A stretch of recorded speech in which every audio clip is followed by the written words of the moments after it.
All right, once again, my name is Grant Kelly, and we're in the home stretch now, and I want to applaud you for your endurance and patience today. The purpose of today was to gather, for the first time that we know of, the insurance industry and municipal people to talk about, representatives from the municipal governments, in order to talk about basement flooding. And that was our overall objective. So if you look at how the day was structured, the first part had examples from municipalities. And the purpose from ICLR was we often deal with municipalities and we hear all these amazing stories, and we often get feedback from the municipalities that insurers don't know. They're not getting credit for what they're doing. So one of the things we hope to achieve today was open some of that door so that the insurance industry can hear firsthand that municipal governments are really taking this seriously. So that was our first objective and the focus of the morning. The second part of that conversation is when you're going to have a conversation, you need to get back a little bit. And the focus of the second half of the day, we heard from Robert, some of it was ICLR's research.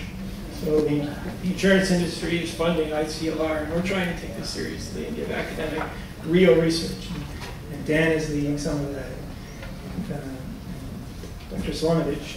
And they're talking about, they're trying to get work with the Insurance Bureau of Canada to create an insurance dialogue where we can actually become a useful player.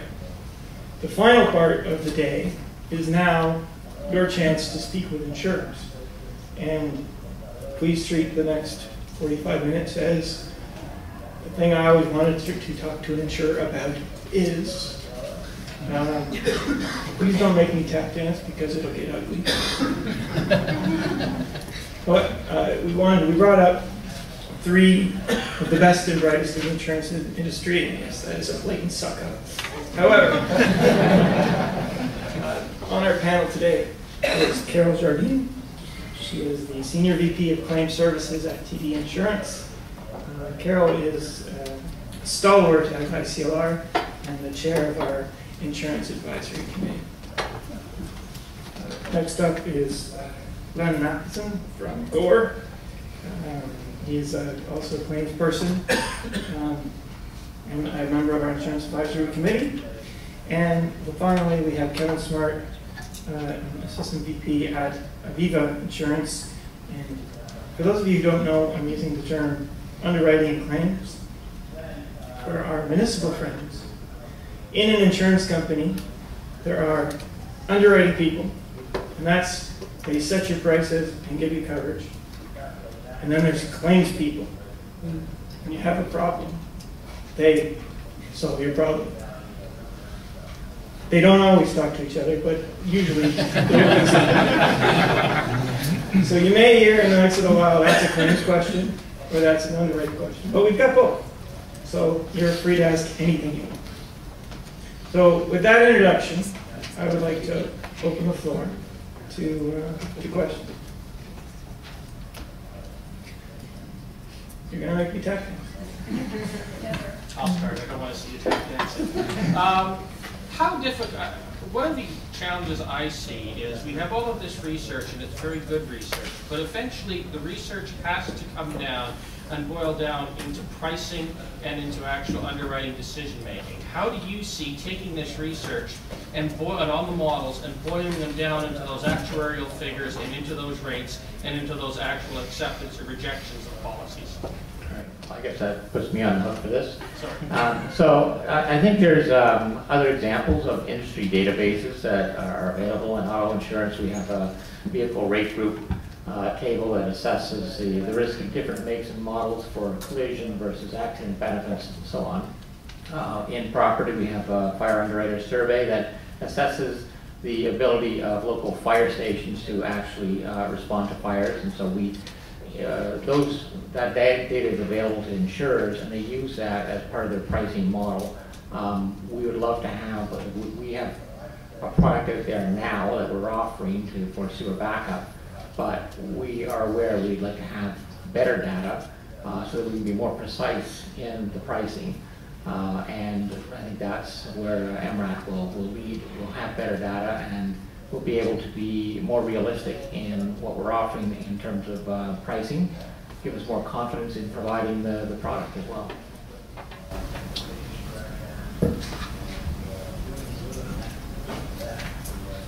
As we've already talked about today, municipalities often bear the brunt initially when the flooding happens, and after the angry people on the phone have expended all their profanities on us, sometimes they move on to their insurance company, their insurance agent. And the thing that I hear, and I guess I just like, this is something I hear from them, and I'd appreciate an answer, so when somebody asks me this, I can answer. They suggest things like, if I put a backflow valve, if I put a burglar alarm in my house, I receive a discount on my premiums. How come when I put my backflow valve in, I don't receive a discount on my premiums for having taken this measure? And similarly, along that line, I guess from a different standpoint, and this comes from when we introduced these levies, people say, well, you've said we've had, you know, these 1 in 100-year events, and I was never affected as a homeowner, so clearly I'm invulnerable.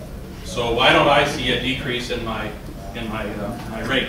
Now, I know a bit of an answer to that one, but I guess there's this perception that insurance rates will only go up, and or you might be cut off, and they don't see the other side of the equation where they'd like to see potentially measures they could take and then see an incentive for doing it.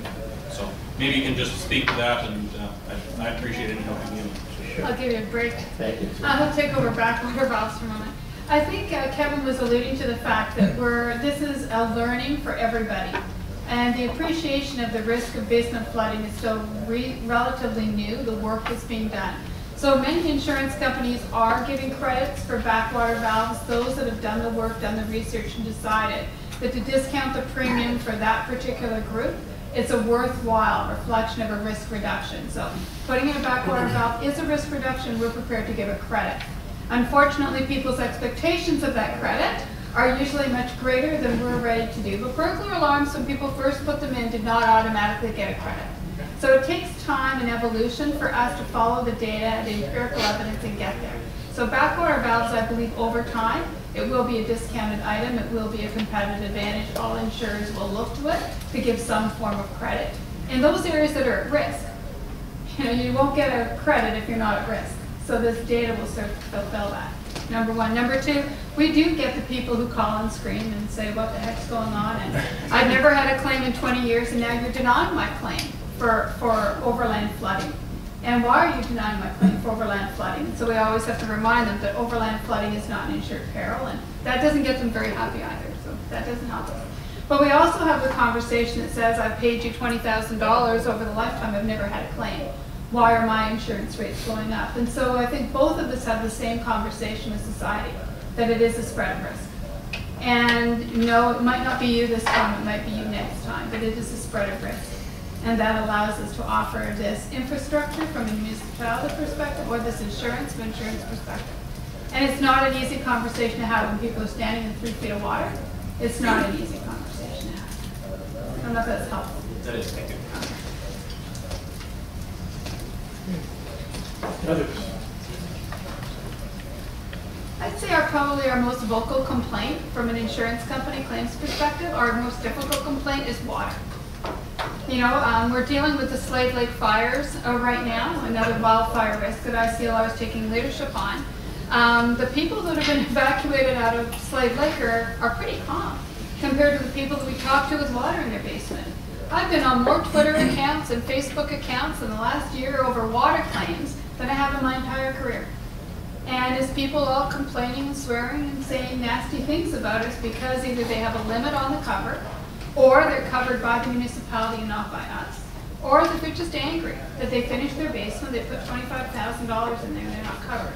Water is, I think all insurers would agree, water is the most contentious peril that we deal with and the least understood. So hopefully by creating this dialogue between municipalities and insurers, we'll actually create a dialogue in society, so that society can accept fire as easily as they accept water. Mr. Bell. A lot of the municipalities pointed out there's a very low take-up on these financial incentives to put in the valve. People don't see the risk.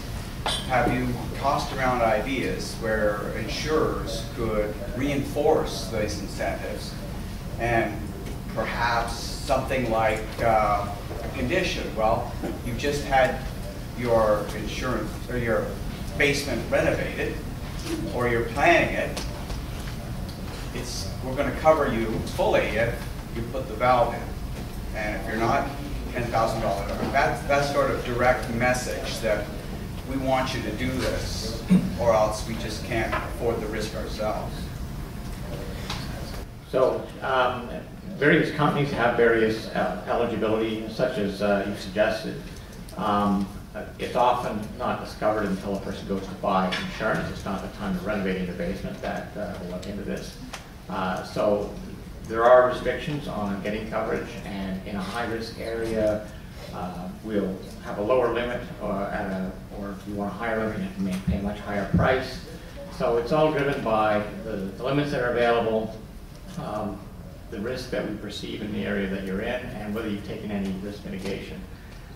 So it varies by company, but there are those types of incentives there. But often people don't find out until after they've purchased the home or they've done the renovation. Would insurers be receptive to having their various conditions made publicly available for comparison by consumers, or would you see that as possibly deleterious to your sales? Well, I think we do. We have a very, very competitive market in Canada and in Ontario. There's over 220 insurance companies vying for the consumer's dollar. So it's a very, very competitive market.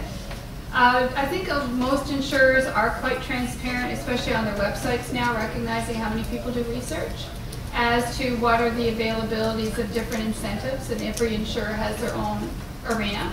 Some insurers are still covering seepage. So not all insurers have actually moved to the recognition of the backwater valve issue. So you've got insurers in all different maturity cycles around this issue of water. So it might be difficult to say at any one point in time, this is the market for backwater valves or sewer coverage. I don't know what others Because it's say. ever changing. It's always changing.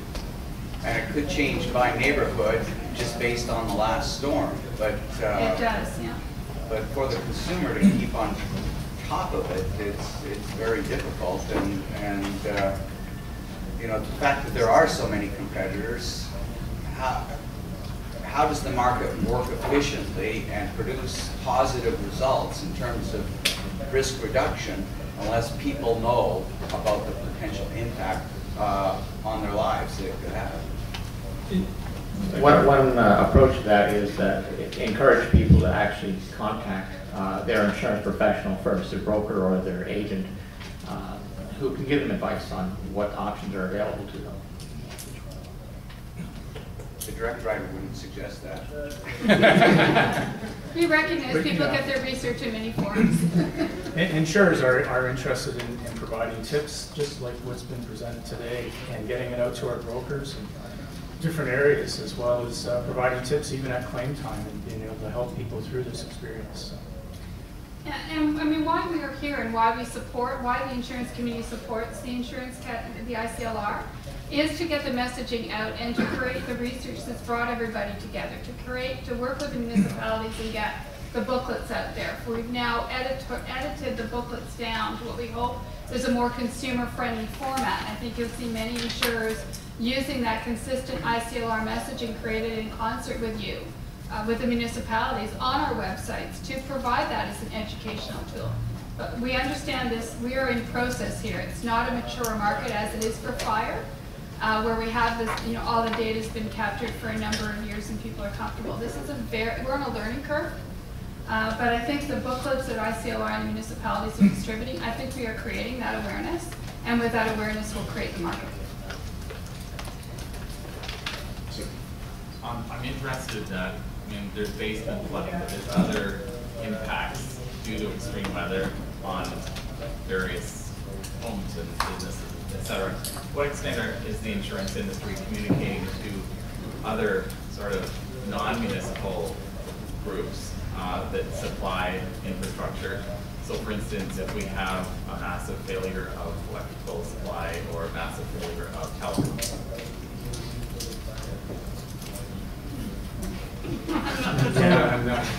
That's a great, I'll take a shot at it. Yeah. So we're pretty proud we've come together around catastrophic loss reduction. And we do have the issue of wind. And we are in ICLR, through insurance contributions, is supporting the wind research at the University of Western Ontario. We have not worked on the issues of power failure with municipalities, nor have we worked on the issues of telecom failure with municipalities. It has just not been a priority, to my knowledge, for insurance companies. We've been focusing on wind, quake. We have earthquake risk is actually the biggest risk that insurers underwrite in Canada, and fire and now basement flood. It just hasn't been a priority to my knowledge. Any insurers want to step up on that one? From ICLR.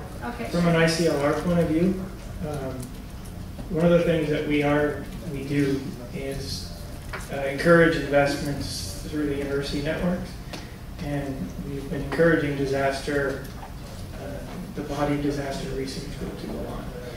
And for example, at the University of Western Ontario, we've assisted in the creation of a new lab called the Windy Dome. And one of the things about the Windy Dome is the world's first hexagon-shaped wind tunnel. And we didn't have a wind presentation, but we can do a whole wind day if you're interested. One of the things with the Windy Dome, actually, that is interesting is it's going to be the world's first wind tunnel that can create a tornado. And one of the groups that are actually interested in that are the power industry. So Hydro Ontario and Hydro Quebec are very interested in pursuing that with us. So it's a budding relationship. Through ICLR, we have our insurance advisory committee, and their role is to keep us honest and focused. And the four perils that Carol mentioned, earthquake, water, fire, wind, are our four.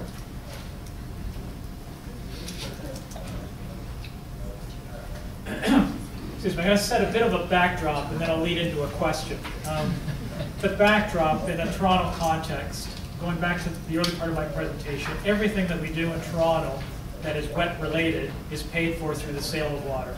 In context, the average residential household pays $700 a year in all of the water, wastewater, and stormwater management services. Translates to $1.85 a day for an entire household. That's the backdrop.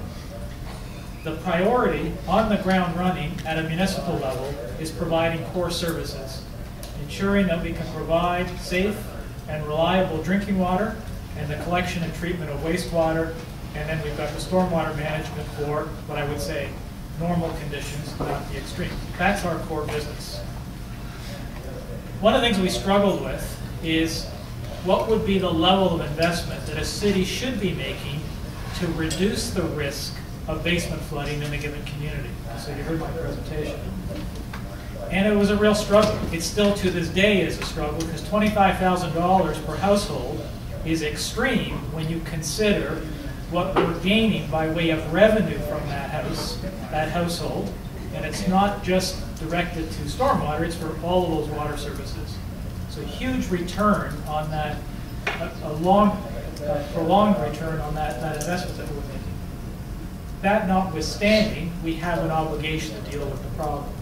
Let me flip it back. And one of the reasons that we're doing this is, as you heard in terms of the other presenters, we get challenged and pushed because the property owner has gone to their insurer and insurance denied because they've had two backups. And so that clause has been removed from their policies.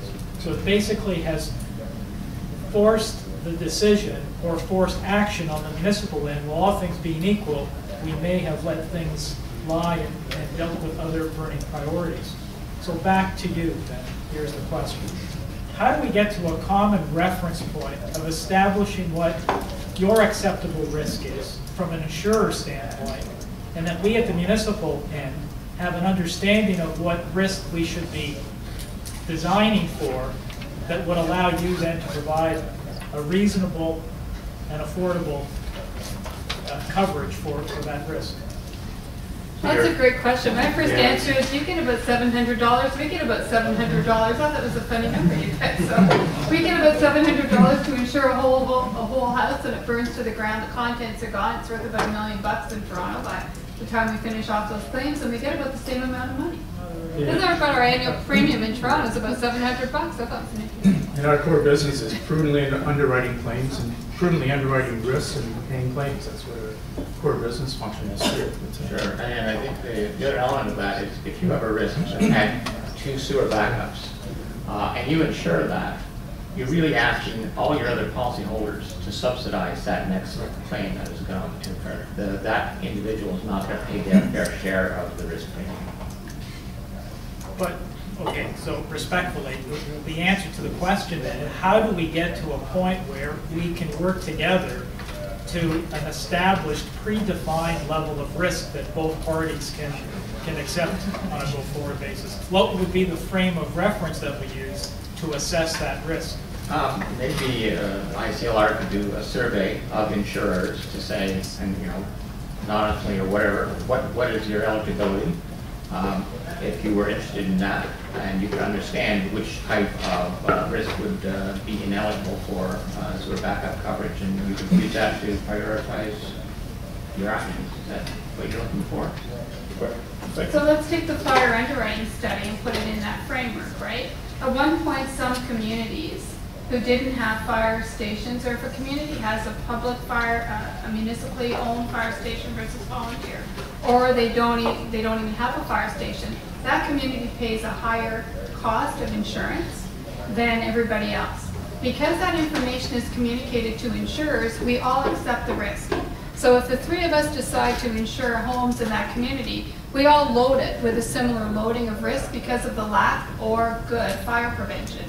I think the data that we're trying to get at is which municipality is making those choices as well for its community, for its citizens, and then we're going to load the risk. So eventually over time we'll build data that will create consistency amongst us when we look at a community, say that community invested in infrastructure, therefore the risk is lower and the community gets the benefit, or they did not and the risk is higher and therefore the community suffers. To me it's a community question. And it's difficult for insurers that are, one on each street to try to risk assess on those bases. So we do it based on the number of claims we have. And it may seem unfair, but we lack the data. Right. Robert put his hand up, and I think Robert's presentation gave part of your answer.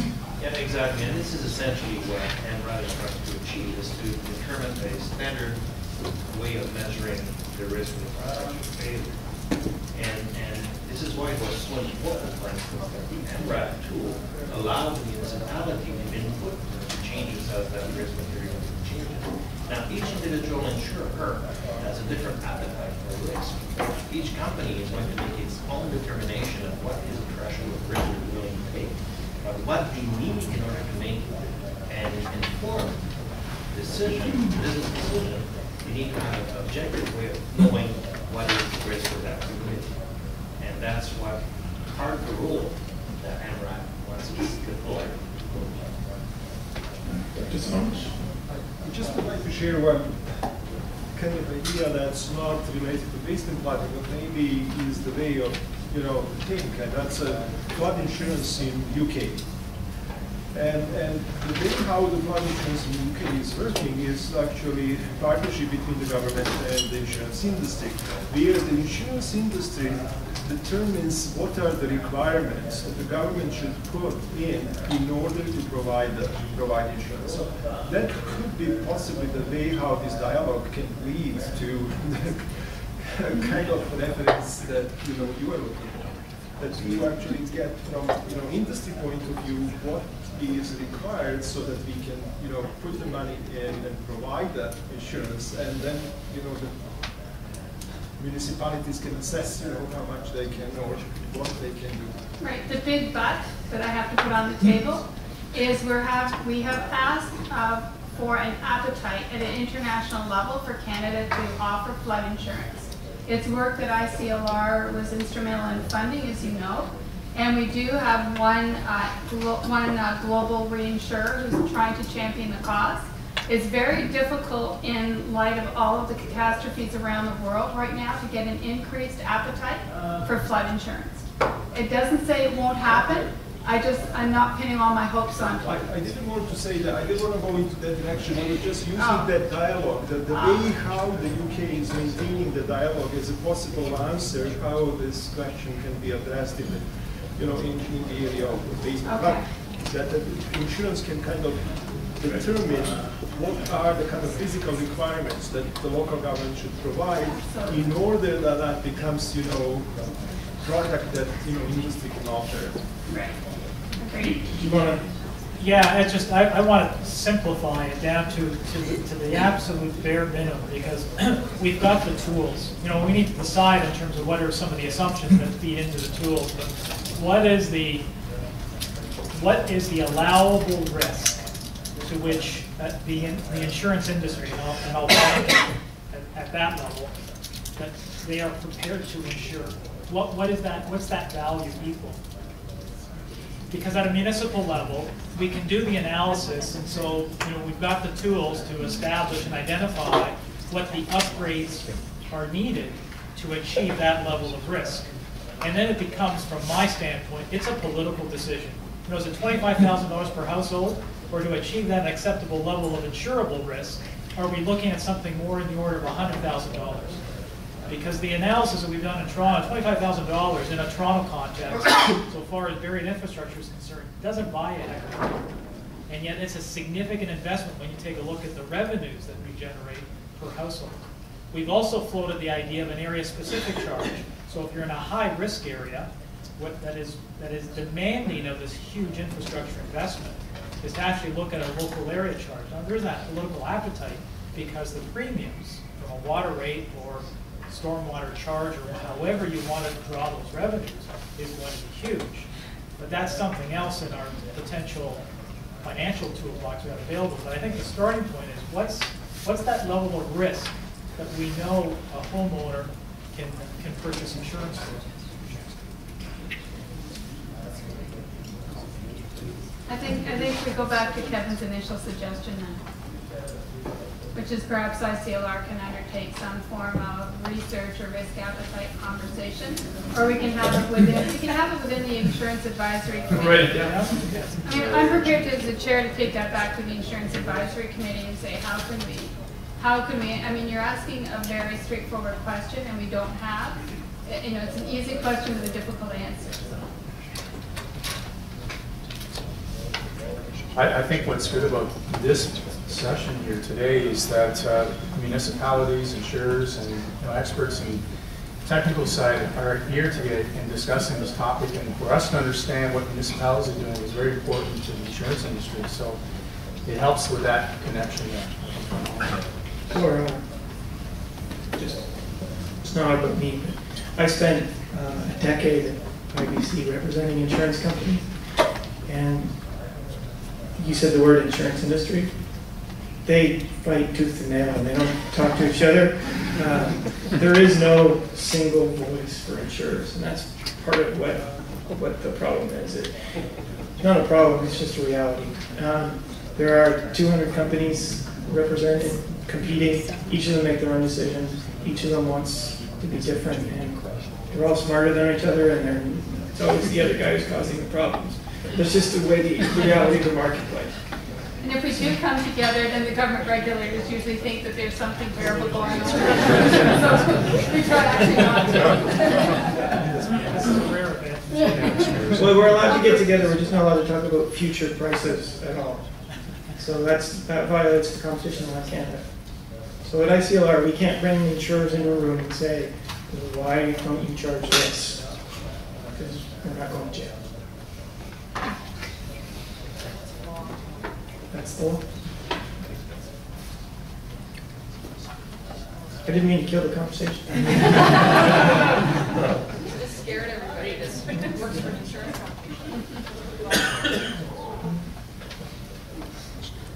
I know we talked about incentives from insurance side, but while you're speaking, I wondered if the taxpayer would like to get an incentive on their water bill for having taken appropriate measures to reduce the amount of water that they're putting out into the sewer. Let me tell you about the other incentive programs that we had, and we're slowly migrating away from incentives because they're an administrative nightmare given the bureaucracy that we operate under to make sure that we've got the checks and balances and the oversight. You know, we offer, just by way of reference, incentives for toilet purchases, right? Because it was in our best interest to reduce per capita water consumption so that we could build capacity within the existing infrastructure. And we were directing the consumer purchase away from a water guzzling toilet towards a very efficient, low flush volume toilet. That's what we did as a municipality, as a financial incentive. And the property owner, the household benefited because they benefited from lower water bills at the end of the year. So we've done it, and all kinds of other incentives, but it's not the kind of thing that, you know, on a municipal level that, you know, it's not our core business. If we do, we need to run this.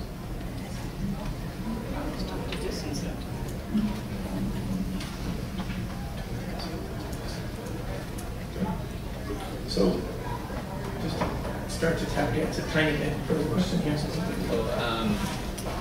So I see MRAT tool as an exciting project, but I guess its success would hinge on the adoption from some of the major insurers in Canada. So do you see, I guess maybe from the underwriting side, do you see Aviva adopting something like that in the near future? Well, yeah, we'd like to have it as soon as possible. Aviva is one of the direct supporters of the MRAT program, so we're very excited about it as well. And we think having better data in the industry, it's fine because we're smarter than the other guys and we'll use it better.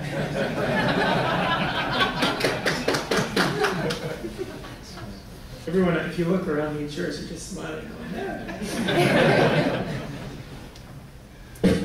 Kevin, I believe Aviva just did a full analysis of all the water things. Can you relate some of the findings that came from?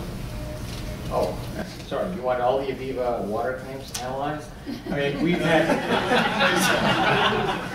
Give me a minute. We've had a press release out not too long ago talking that there's 40% of the claims being presented are water-related claims. Again, like Robert said, not all due to sewer backup. They could be other forms of water damage. But 10 years ago, that was only 20% of our claims. So I'm sure it's typical in the industry. There's a huge increase in the frequency of water damage losses. So just to build on that, for the insurers in the room, if water is your #1 cost of claims, put up your hand. Property claims.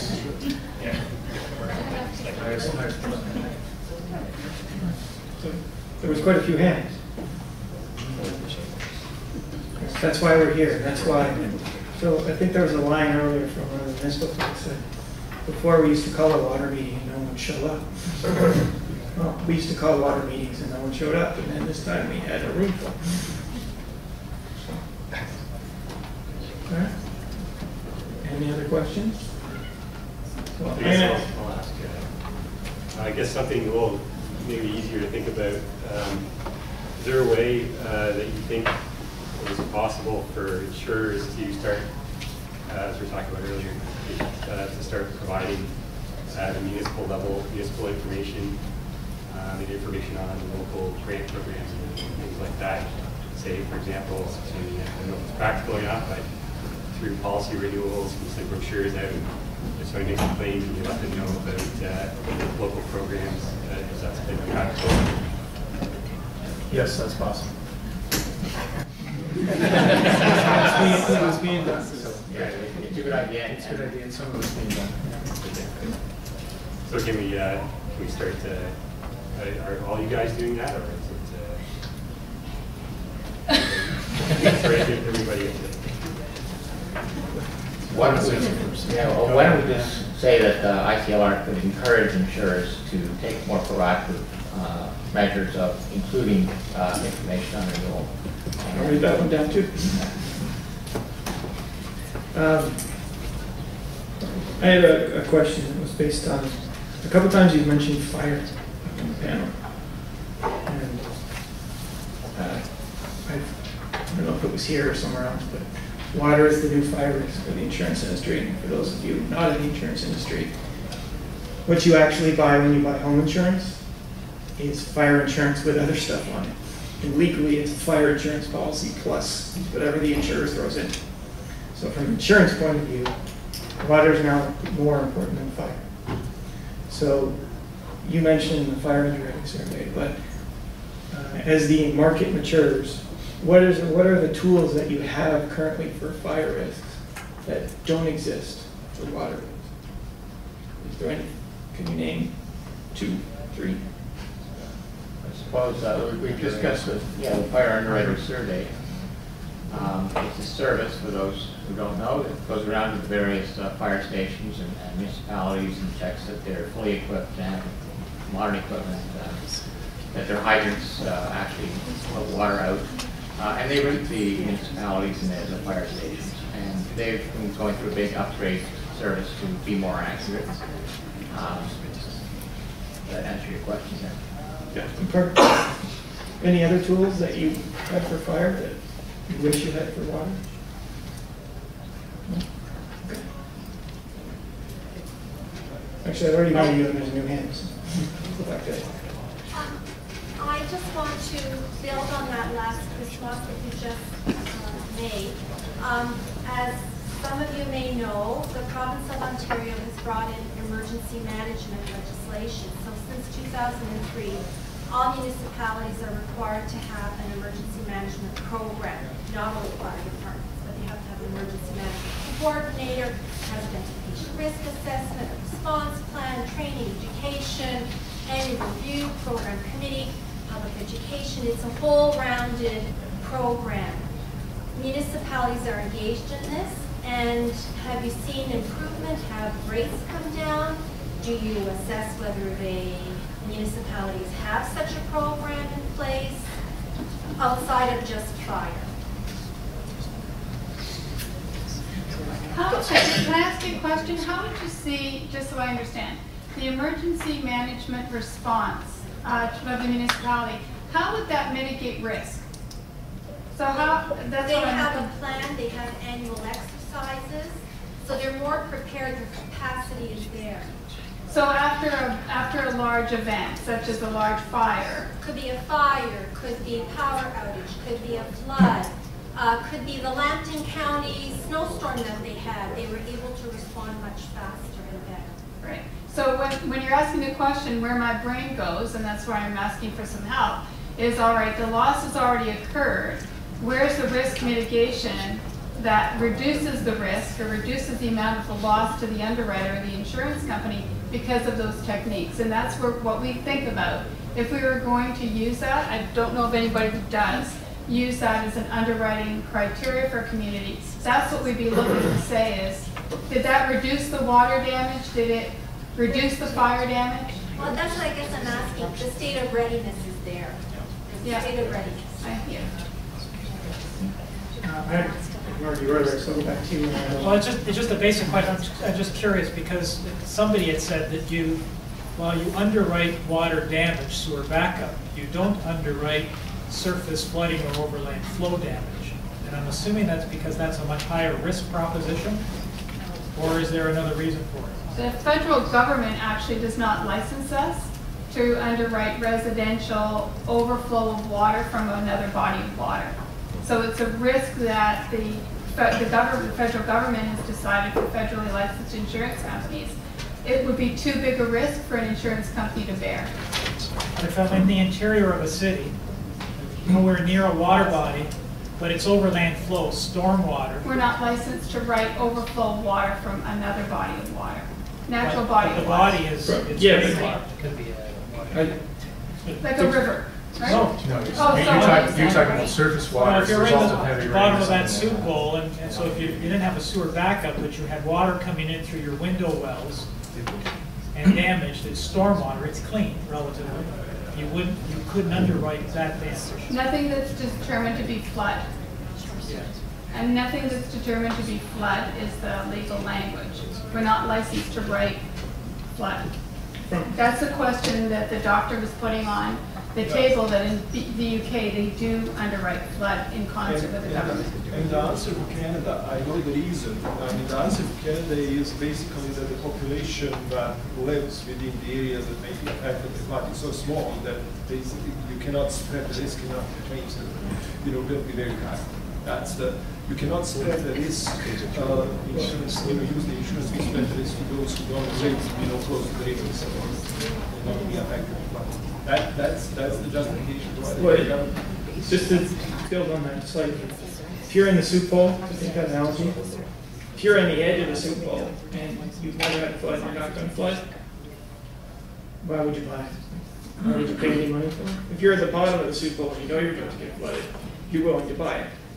The insurer may be willing to sell it to you, but like after the second or third or fourth time they replace everything in your house, the insurer is going to get smarter and say, okay, the premium now is the value of absolutely everything you own, and all of a sudden you're not willing to pay for that anymore. So there's no market for overland flooding insurance, even if they were. But ultimately, that's the same problem with the sanitary sewer backup. Okay? So if I go and I put my super pipe into an area, you got these people that are flooding, and you get these people that aren't flooding. When I put the super pipe in, I didn't make the risk the same for everybody.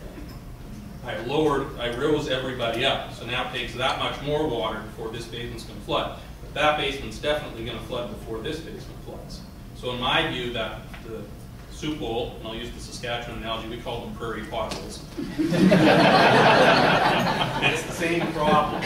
It's in a different system. It's in the storm sewer system, not in the sanitary sewer system. The sanitary sewer system is experiencing exactly the same thing.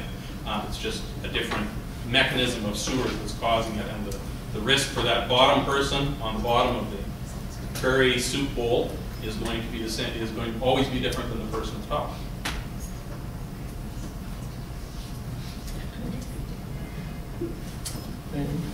Oh, great.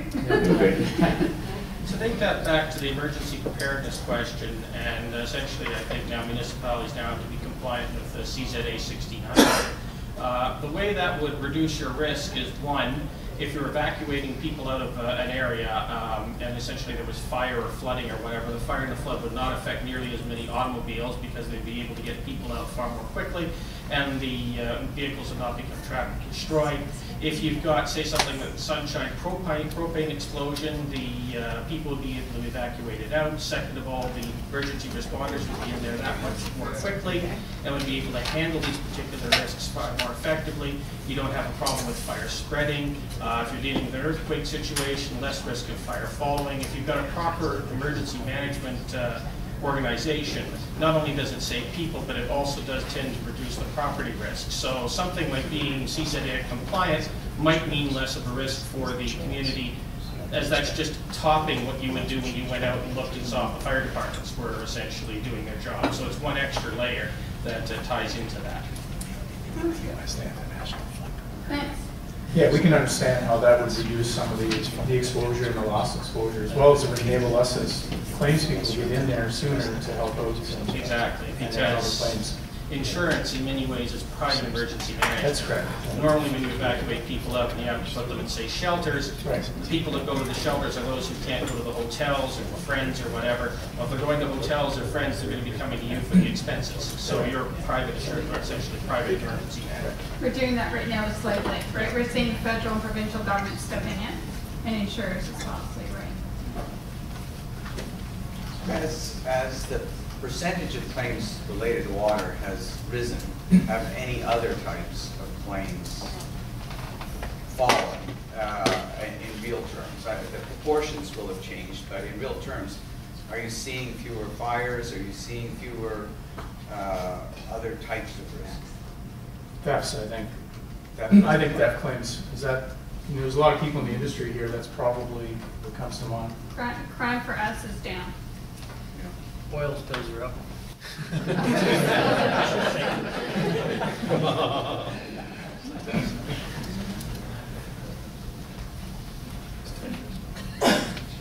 Anything? Going once. Feels like an option here now. So, thank you. This is, I don't know if Glenn's going back up to Andy on. So this was intended to be the beginning of a conversation, and Glenn was making fun of me earlier when I was trying to get people seats, whether it was the bride or groom. But it's actually insurers missed out. And I tried to actually mix people together, whether or not it worked, we'll see. But part of what we're trying to do at ICLR is to give a venue to make this conversation happen. And we talk to municipalities quite a bit. You get smarter people than me, you get Dan, you get Glenn, you get Swambridge. But that's what we're trying to do. And to work that bridge between the insurance industry and municipalities and to create the information and the links is one of our overall objectives. So hopefully we succeeded a tiny bit today in making that happen. But we would like and encourage your ideas in order to further the conversation. You gave us 2 or 3. So before I let you go, I'm going to ask one last question, which is, what do you think, if you could name 1 or 2 things that would dramatically improve the level of conversation between insurers and municipalities, what do you think would be the one thing we could do? And I'll open it to anybody on the floor.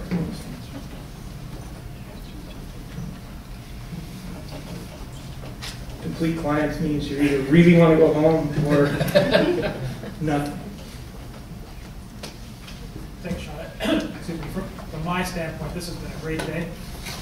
I've learned quite a bit, even in the last exchange. And I think, just as you said, it's a collaboration. I think Robert said it. We're all in it together. When it's all said and done, the impact you're feeling it from the insurance industry, we're feeling it.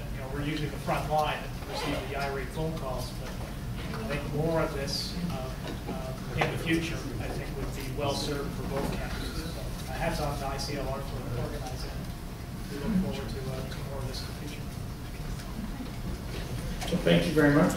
And with that, we release you to the wild.